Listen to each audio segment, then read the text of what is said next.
수혜언서 마지막 내용을 보겠습니다. 말라기, 제목은 아버지의 마음으로 정해봤습니다. 말라기가 기록된 그 시기는 내용으로 추정해야 되는 상황입니다. 정확한 어느 시기, 시대를 말하고 있지 않고 있고요.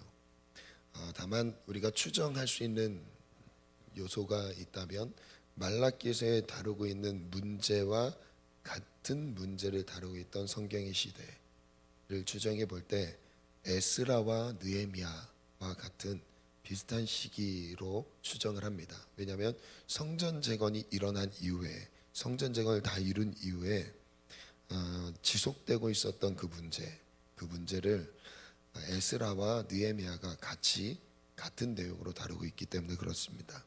성전은 다 세웠는데 백성들의 상태는 여전히 변하지 않고 있었던 그 내용을 역시 말라기가 다루고 있습니다. 시작부터 말라기 1장 1절 말씀을 한번 볼게요. 같이 읽습니다. 시작. 여호와께서 말라기를 통하여 이스라엘에게 말씀하신 경고라. 말라기의 전체적인 내용은 경고의 메시지입니다. 경고.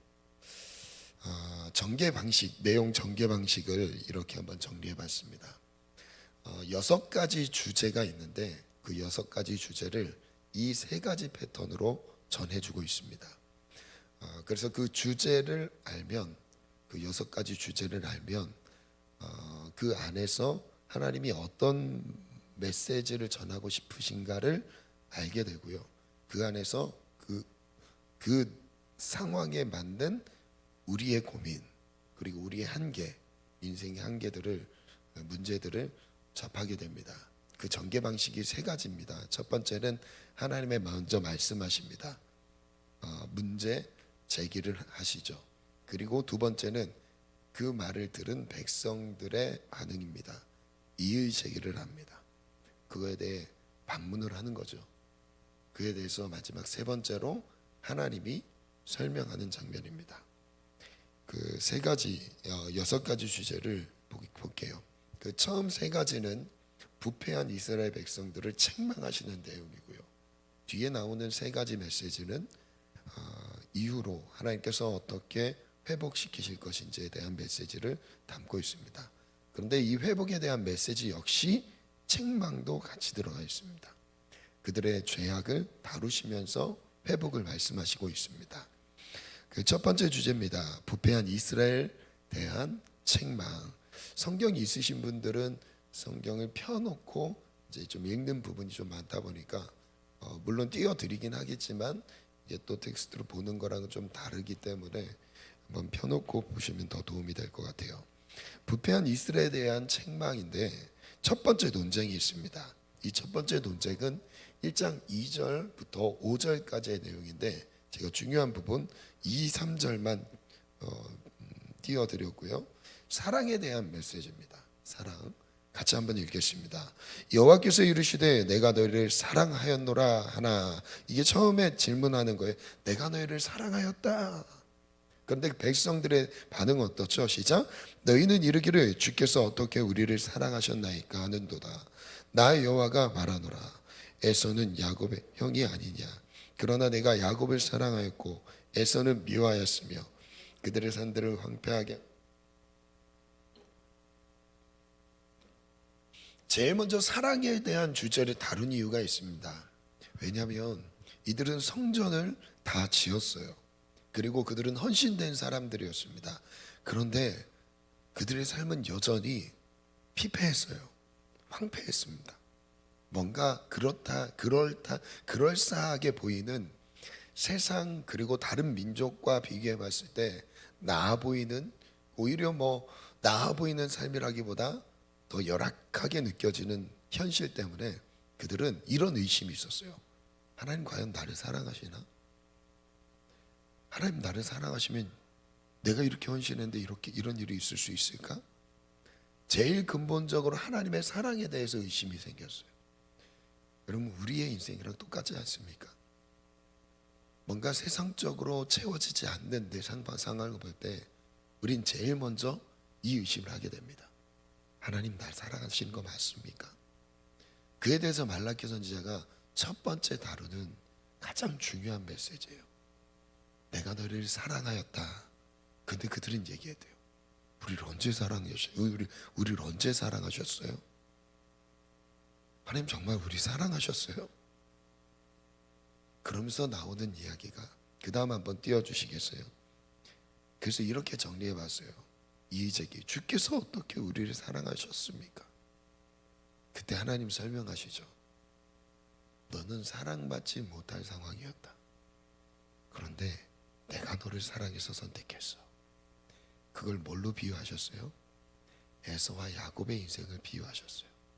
에서가 첫째였지만, 에서가 사랑받아야 됐지만 내가 야곱 너를 선택한 거예요. 이 에서와 야곱 이야기를 하시면서 이스라엘을 선택한 이유를 설명하세요. 내가 너희를 사랑했기 때문에. 두 번째 주제입니다. 두 번째 논쟁은 예배에 대해서 논쟁하십니다. 1장 6절부터 2장 9절의 메시지인데요. 중요한 메시지 6절 7절입니다. 같이 읽겠습니다. 내 이름을 멸시하는 제사장들아 하고 줄였어요. 누구들을 향해서 말씀하세요? 그들의 예배를 집례했던 제사장들을 말씀하십니다.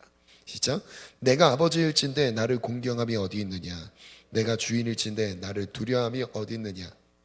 너희는 이르기를 우리가 어떻게 주의 이름을 멸시하였나이까 하는도다. 너희가 더러운 떡을 나의 제단에 드리고도 말하기를 우리가 어떻게 주를 더럽게 하였나이까 하는도다.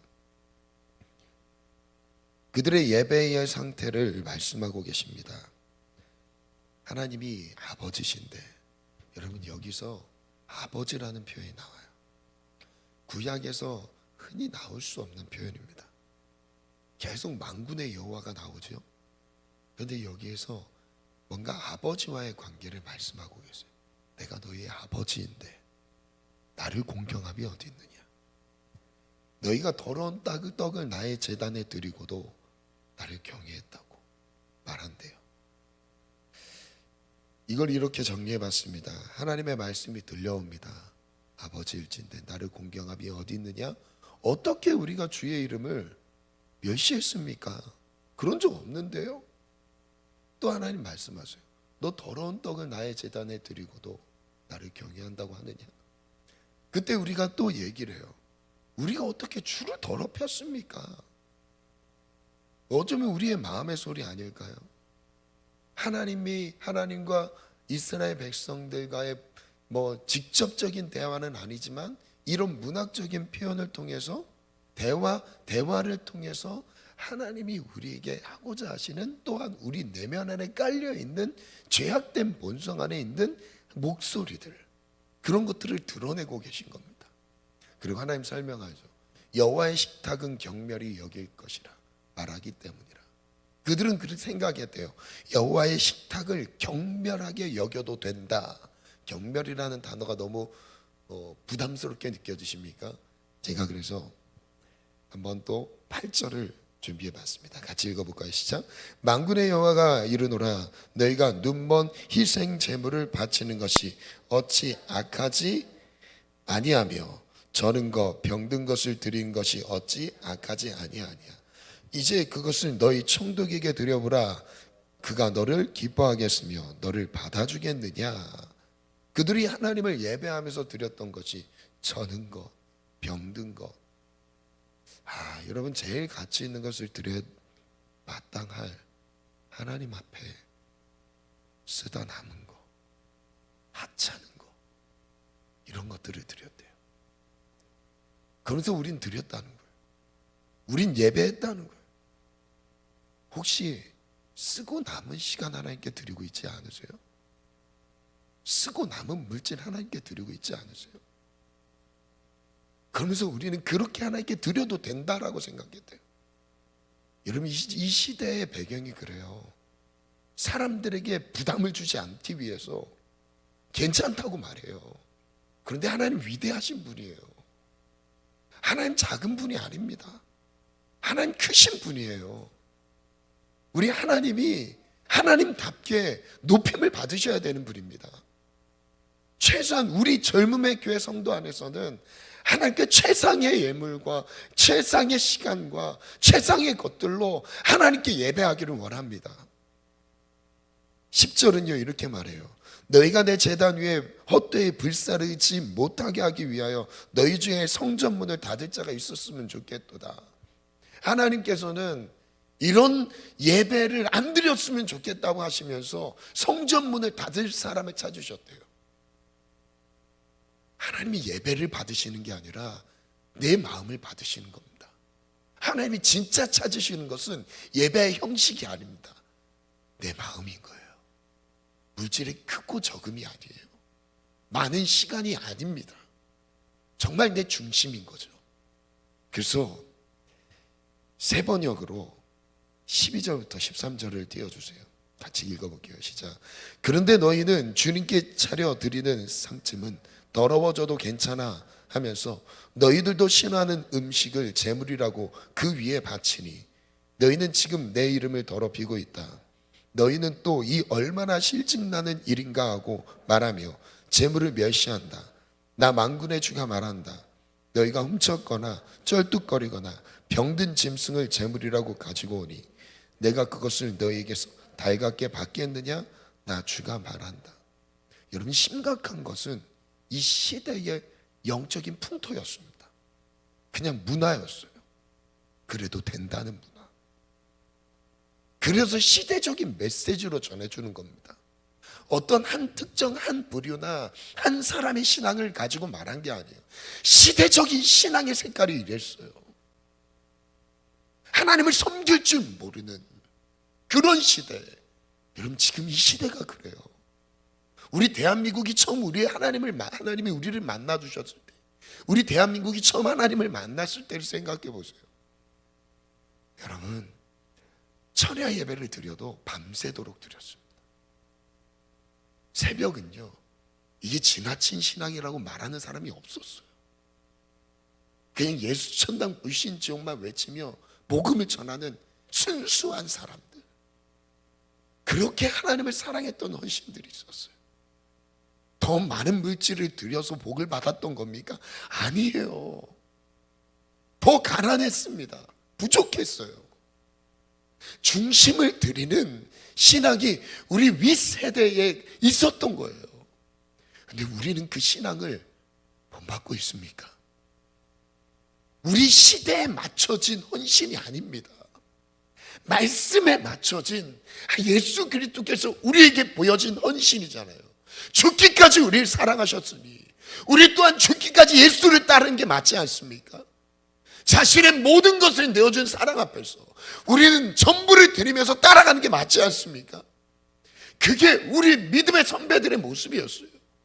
전부를 드리지 않고선 견딜 수 없는 내 전 생애를 주께 맡기지 않으면 신앙이 아닌 것 같은 부담감을 느끼는 그 시대가 우리 선배들이었어요. 그래서 예수님을 만난 것과 선교사로 헌신되는 것은 이 꼴이었습니다. 같은 의미였어요. 지나치게 여기지 않았습니다. 그럼 당연한 거 아닙니까? 성경에서 말하고 있는 거예요. 우린 예수를 믿는 것과 함께 복음을 전하는 삶이 마땅한 거예요. 당연한 겁니다. 그런데 우리는 너무 축소시켰어요. 각자에게 맞춰진, 너무 개인적인 성향에 맞춰진 이상한 신앙들이 들어왔어요. 아니면 말씀에 맞춰져야 돼요. 예수님의 제자들의 삶에 맞춰져야 돼요.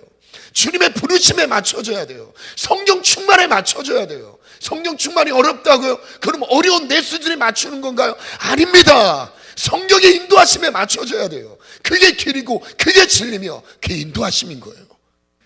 내 삶이 내가 주인 되었다는 것은 기준을 내가 잡고 있는 겁니다. 이것처럼 교만한 게 없습니다.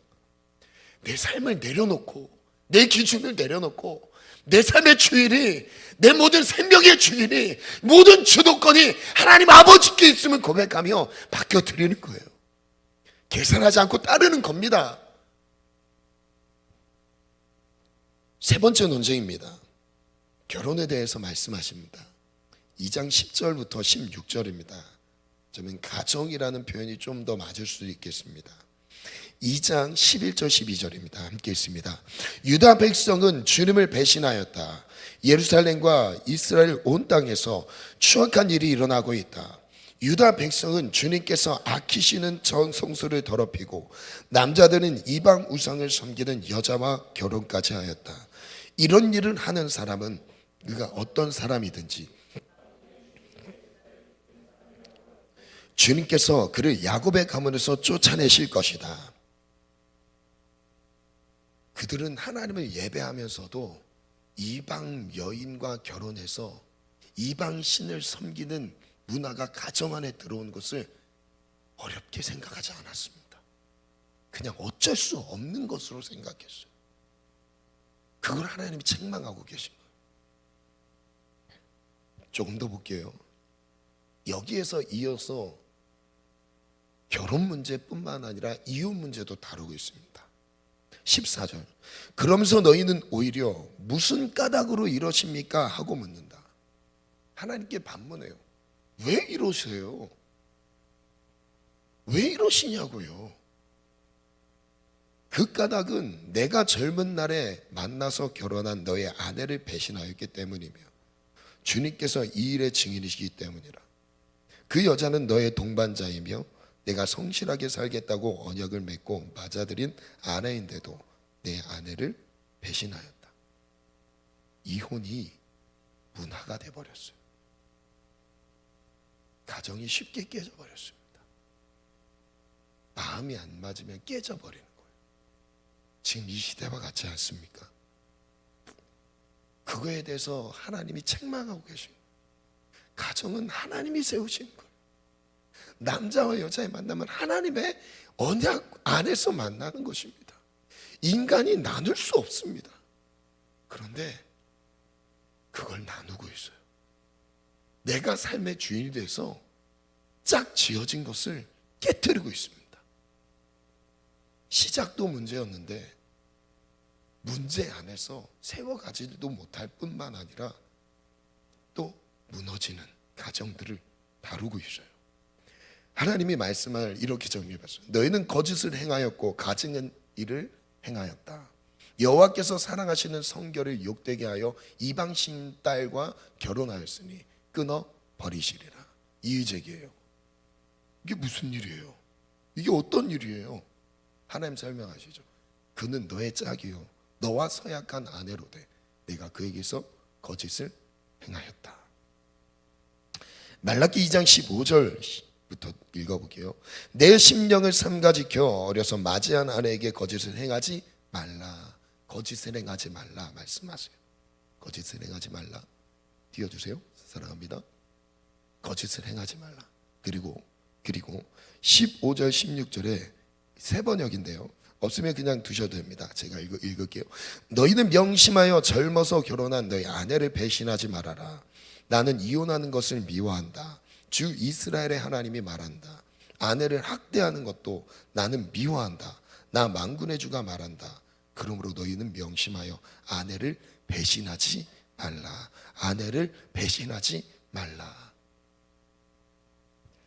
두 번째 주제입니다. 부패한 이스라엘에 대한 회복입니다. 네 번째 논쟁부터 여섯 번째 논쟁이 여기에 포함되는데요. 지금 첫 번째 논쟁에서는 사랑에 대해, 예배에 대해, 결혼, 가정에 대해서 말씀하셨어요. 이것을 책망하셨어요.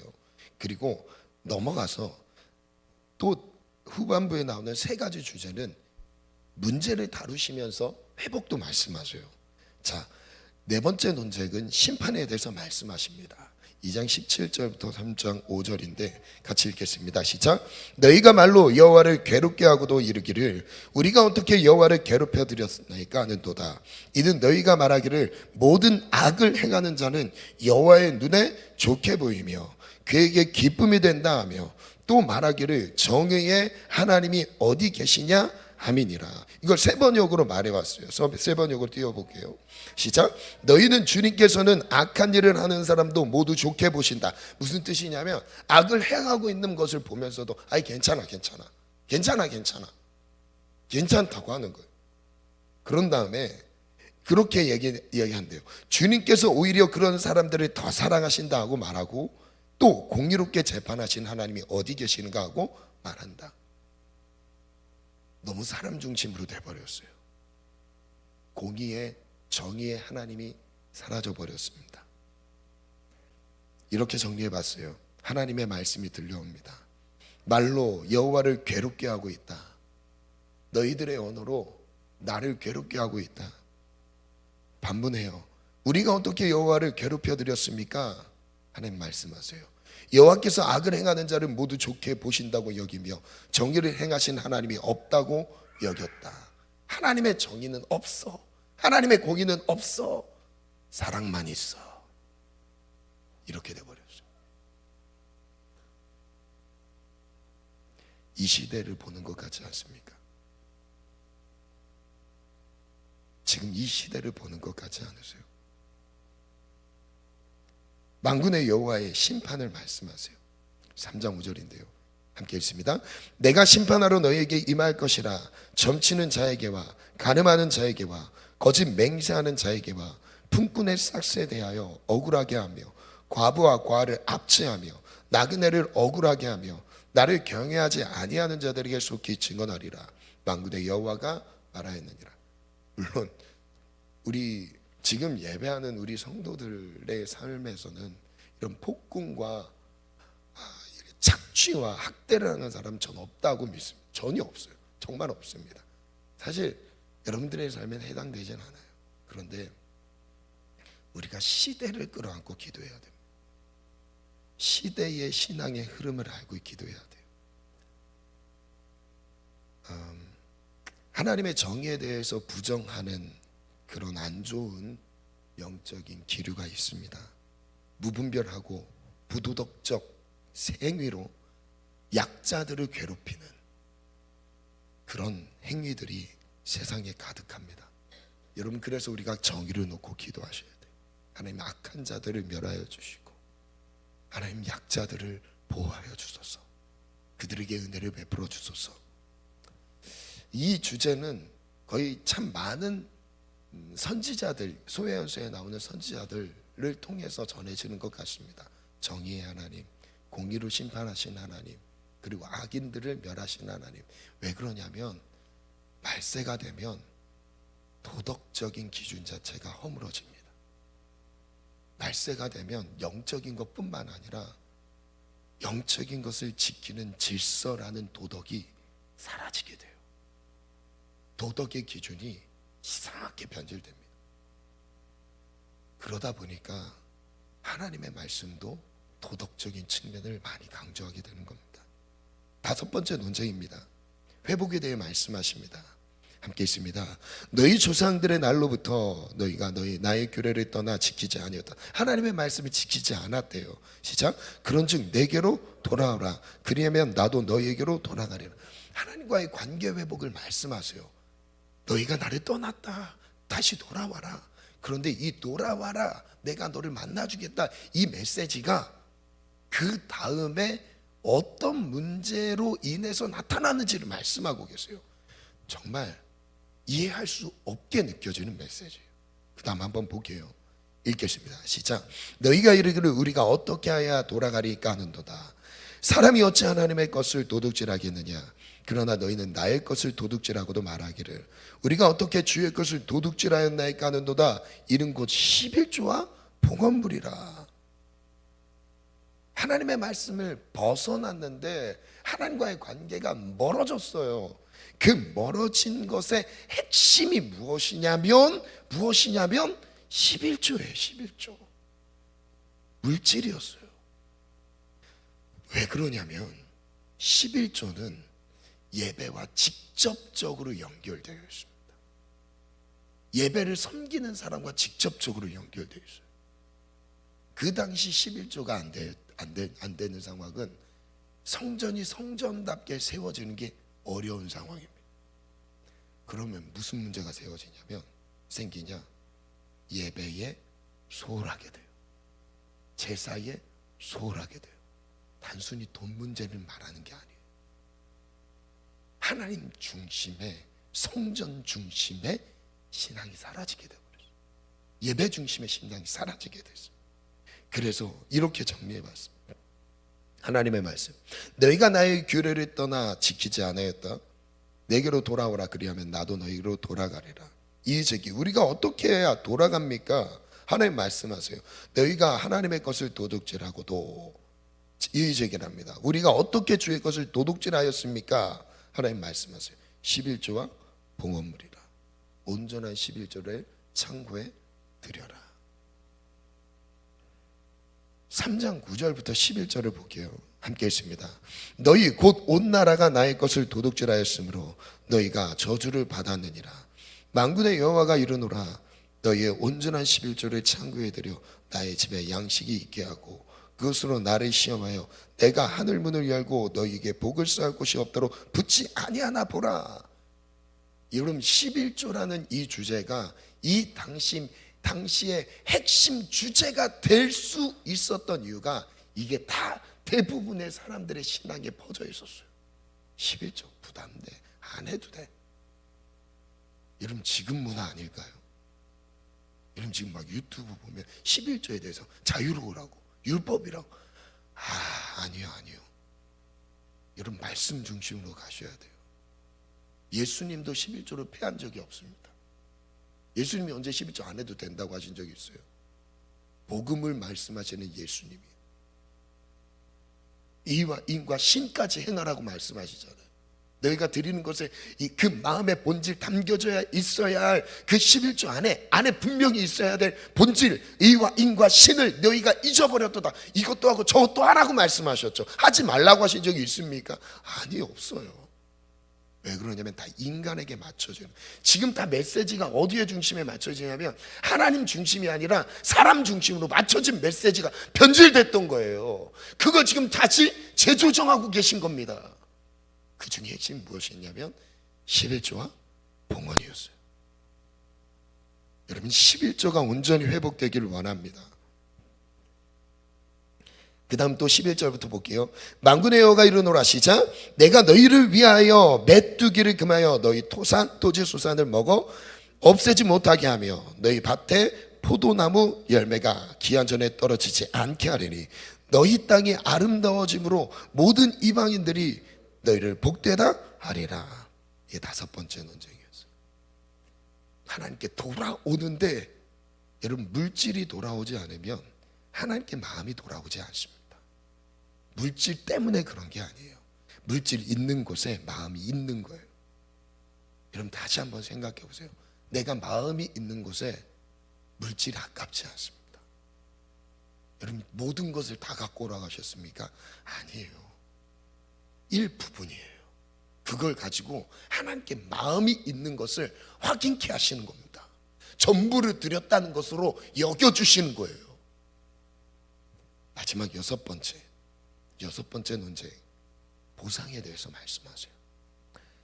3장 13절입니다. 시작. 여호와가 이르노라. 너희가 완악한 말로 나를 대적하고도 이르기를 우리가 무슨 말로 주를 대적하였습니까 하는도다. 정리해봤어요. 하나님의 말씀이죠. 너희가 완악한 말로 나를 대적했다. 우리가 무슨 말로 주를 대적했습니까? 우리의 반응일 수 있어요. 근데 하나님 말씀하세요. 이제 신실하게 남은 자들에 대한 이야기를 들려주십니다. 하나님을 경외하는 자라는 표현을 쓰는데요. 하나님을 경외하는 것을 헛되게 여기는 그 당시의 사람들은 이런 말이 있었어요. 내면에 이런 말들이 있었어요. 같이 읽어볼게요. 시작. 너희가 말하기를 하나님을 섬기는 것은 헛된 일이다. 그의 명령을 지키고 만군의 주 앞에서 그의 명령을 지키며 죄를 뉘우치고 슬퍼하는 것이 무슨 유익이 있단 말인가 해봤는데 아무 유익이 없더라 생각했던 거예요. 와, 죄를 뉘우치고 회개하고 뭔가를 은혜를 받았는데 내 삶은 뭐지? 이런 허탄함이 느껴졌었나? 15절 시작. 이제 보니 교만한 자가 오히려 복이 있고 악한 일을 하는 자가 번성하며 하나님을 시험하는 자가 재앙을 면한다 하는구나. 이 당시 사람들의 내면 안에 있었던 언어였어요. 내면의 말들. 해봤는데 별거 없어. 이거 오히려 교만한 자들, 세상에 있는 사람들이 더 잘 돼. 하나님 시험하는 사람들이 재앙을 피하는데 하나님 섬기면 뭐해? 이게 말라기 시대의 신앙이었어. 그때 하나님이 이어서 이렇게 말씀하세요. 16절부터 여호와를 경외하는 자와 그 이름을 존중히 여긴 자를 위하여 여호와 앞에 있는 기념책에 기록하셨느니라. 영적인 얘기를 하십니다. 영적인 얘기. 진짜 집중해야 될 게 무엇이냐면 너와 하나님과의 관계라는 거예요. 그 첫 번째, 너의 이름이 요한계시록의 단어로 보면 생명책에 기록되었다. 우리 이름이 마태복음의 내용을 빌리면 하늘에 기록된 것으로 기뻐하라. 우리가 진짜 주목해야 될 것은 이 땅의 문제가 아니라 하나님께 인정받고 하나님이 기억하는 이름이 되었다는 거예요. 이것으로 충분한 거 아닙니까? 이어서 볼게요. 17절부터 시작.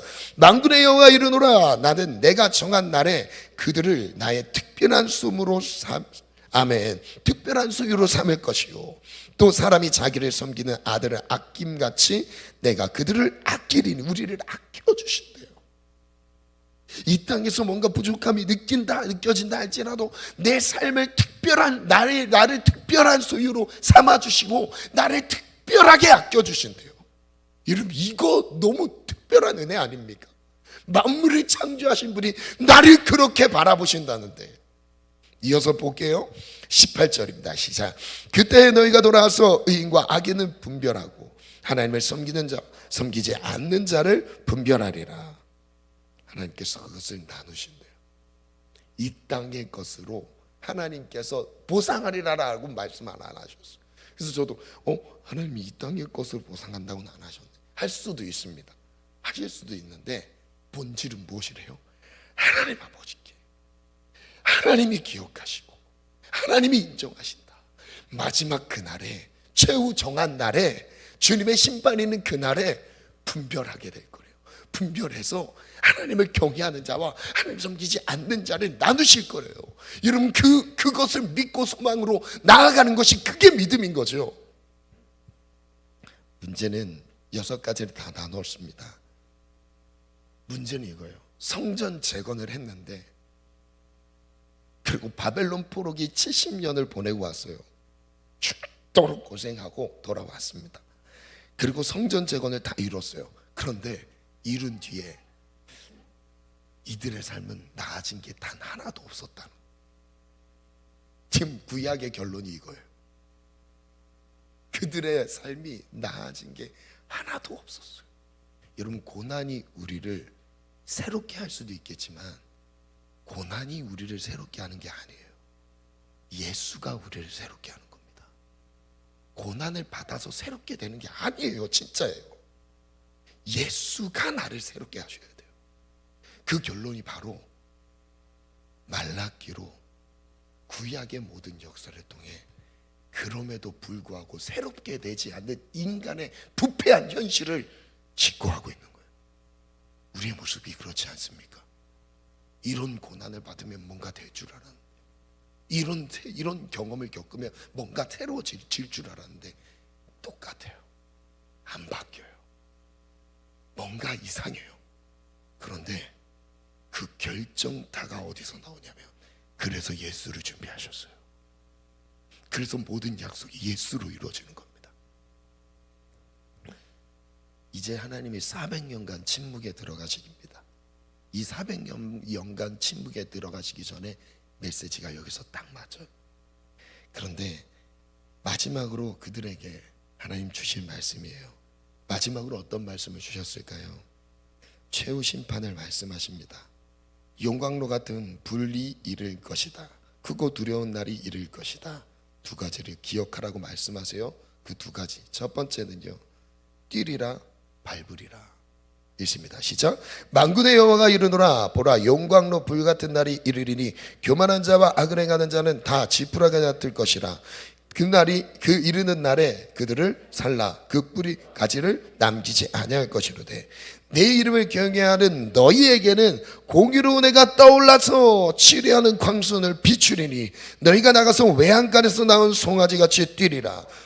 너희가 악인을 밟을 것이니 그들이 내가 정한 날에 너희 발바닥 밑에 재와 같으리라. 만군의 여호와의 말이니라. 두 가지를 말씀하셨어요. 첫 번째 기억할 거, 보라라는 이 동사를 제가 주목했거든요. 두 가지를 기억하래요. 첫 번째, 너희를 치료하는 광선, 치유에 대해서, 완전한 치유에 대해서 약속하셨어요. 그리고 너희 원수들을 발로 밟게 한대요. 너희 발바닥에 재와 같게 만들어 버리신대요.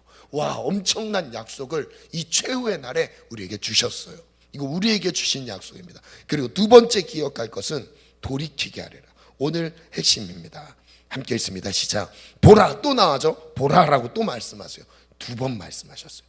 여러분, 이 보라라는 동사가 또 언제 나오냐면요, 요한계시록 마지막 부분에 하나님이 메시지를 강조하실 때 보라를 강조하세요. 보라가 항상 들어갑니다. 보라.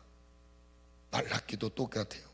함께 있습니다. 보라, 여호와의 크고 두려운 날이 이르기 전에 내가 선지자 엘리야를 너에게 보내리니 그가 아버지의 마음을 자녀에게로 돌이키게 하고 자녀들의 마음을 그들의 아버지 돌이키게 하리라. 아버지의 마음과 자녀의 마음이 만나는 회복의 은혜를 예비하셨대요. 누구를 통해서? 예수 그리스도를 통해서. 멀어져 있던 역사 속에 수많은 경험을 가지고서도 좁혀지지 않았던 그 거리를 이제 예수를 통해서 완성하신다는 거예요. 아버지와 우리와의 마음을 예수를 통해 만나게 하신다는 겁니다. 여러분, 이 위대한 약속을 우리에게 주셨습니다. 정리하고 기도에 들어가겠습니다. 책망의 메시지, 회복의 메시지 두 가지로 나눴어요. 사랑과 예배와 결혼에 대해 기억하겠습니다. 나를 향한 하나님의 사랑이 변하지 않는다는 것을 끝까지 붙잡겠습니다. 같이 읽습니다. 하나님을 경외하는 마음으로 올려드리는 신령과 진정의 예배가 회복되게 하소서. 하나님이 세우신 가정을 소중하게 여기며 배우자는 하나님의 언약 안에서 온전한 사랑을 신천하겠습니다. 회복의 메시지, 심판과 회복과 보상에 대해 기억하겠습니다. 하나님의 정의를 기억하겠습니다. 하나님 아버지의 손과 발이 되어서 공경에 처한 이웃을 살피고 돌보길 원합니다. 하나님과 예배를 사랑하는 마음이 회복되게 하소서. 온전한 11조가 회복되게 하소서. 하나님을 섬기는 것을 헛되지 않게 여기겠습니다.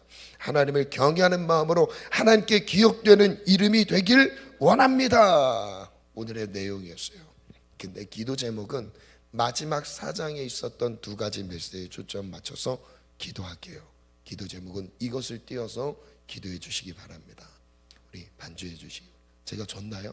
찬양. 네, 바로 해주세요. 제가 뭔 줬는지 기억이 안 나서 바로 짜주시면 됩니다. 제가 소회연서 개관식으로 말씀 설교 형태의 개관식 설교를 하는 것은 사실 처음 해봐서 저도 기대를 하지 않았지만 준비하는 내내 한 말씀 할 때마다 이거 나를 위한 말씀이었구나, 그리고 우리 성도들을 향한 시대에 주시는 말씀이었구나 하는 걸 정말 많이 느낍니다. 그래서 나중에 기회가 되면 소회연서를 아예 강해 설교로 해도 좋겠다라는 판단이 들 만큼 아주 좋은 메시지들이었어요. 여러분, 오늘 이 메시지의 마지막 결론은 바로 이것입니다. 아버지의 마음이, 아버지께서 잃어버린 자녀를 계속 애타게 부르시는 것 같은 느낌이 6차례 들었어요. 아버지께서 찾으시는 그 자녀를 향한 사랑, 오늘 우리에게 주님이 말씀하고 계십니다. 그 아버지와의 관계가 회복되길 원합니다. 시간이 좀 늦었는데 여러분, 좀 늦은 시간에 맞춰서 너무 죄송합니다. 출근해야 되는 지체가 있겠지만 그래도 조금 기도하고 가시기 바랍니다. 우리 찬양함으로 나갈까요? 나의 어리 잠잠히, 나의 어구리 잠잠히 하나님 말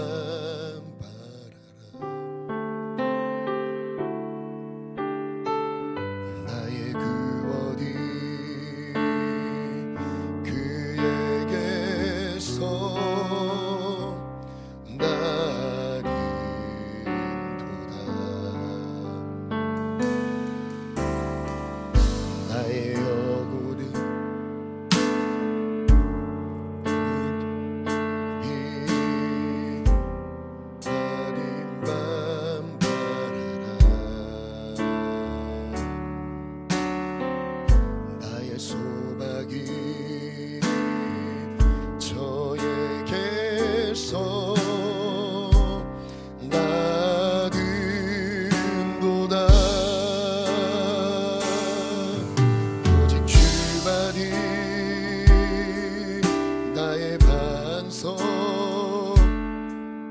나의 구원이시니 오직 주만이 나의 산성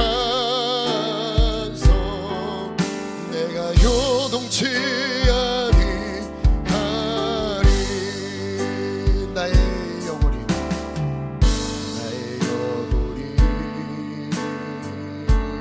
잠잠히 나의 만반하며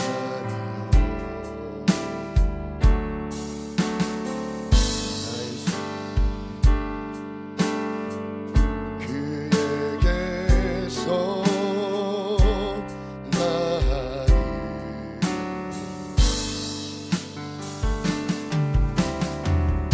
나의 영혼아 잠잠히 하나님만 바라라 우리 하나님 아버지께 우리 온전한 마음을 드리기를 원합니다. 우리의 마음을 돌이켜서 아버지께 향하게 할 것이라 약속하십니다. 아버지의 마음을 돌이켜서 우리에게 끊어진 관계를 회복시키신다고 말씀하십니다. 만일 나의 반석 나의 구원이시니 오직 주만이 나의 산성 내가 요동치 아니한 나의 구원 나의 영광 나의 구원 나의 영광 하나님께 있으리 내 힘의 반석과 피난처 되시네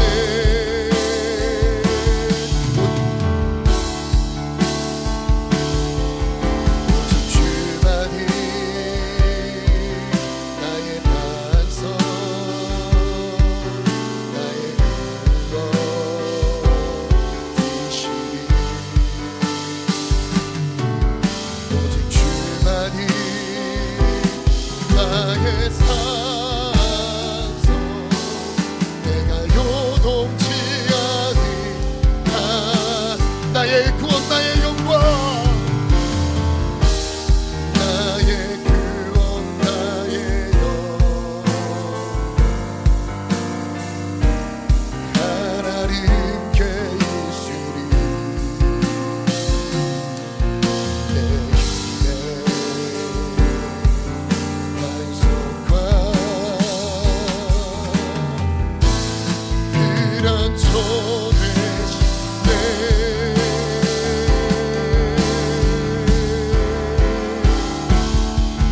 오직 주만이 나의 반석 하나님과 멀어졌던 것 어떤 행위를 선택망하는 것이 아니야 하나님 아버지로부터 멀어진 마음 주님 다시 돌이킬 것을 말씀하십니다. 오늘 우리 마음을 온전히 드리기를 원합니다. 오직 주만이 오직 주만이 나의 반석 나의 구원이시니 오직 주만이 나의 산성 내가 요동치 아니한 오직 주만이 오직 주만이 나의 반석 남의 이 마지막 때에 오염된 신앙의 기준을 내려놓고 인간에게 맞춰진 신앙의 기준을 내려놓고 우리 전심의 마음을 온전한 마음을 회복하기를 원합니다. 오늘 말씀을 기억하며 우리 다같이 주님 찾고 기도합니다. 주여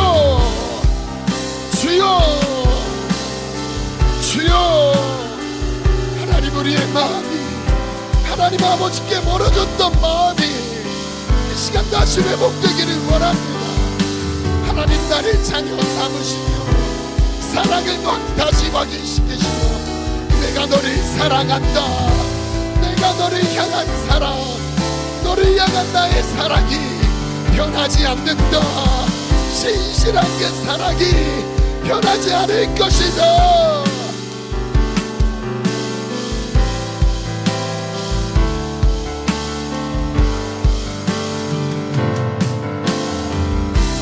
우리 하나님 아버지의 진실하신 사랑은 변하지 않습니다. 변하지 않습니다. 변함없는 아버지의 사랑 안에 거하게 도와주옵소서. 하나님 그 아버지의 사랑을 왜곡하지 않게 하소서. 나의 행위로 그 아버지의 사랑을 내가 받고 있는 그 어떠한 물질적인 것으로 인하여 아버지의 사랑을 의심하지 않겠습니다.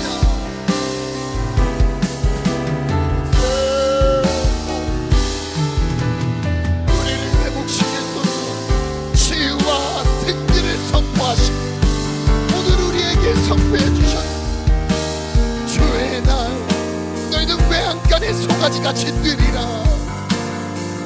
치료하는 광선이 발하여 너희의 모든 것을 새롭게 하리라. 모든 원수들 대적들을 밟으리라. 발바닥에 새와 같게 할 것이라. 아버지의 마음을 자녀에게 돌이키고 자녀의 마음을 아버지께 돌이키리라. 예수를 인한 하나님 아버지의 사랑의 완성, 오늘 그 사랑으로 우리의 믿음이 새로워지기를 원합니다. 주여 도우소서.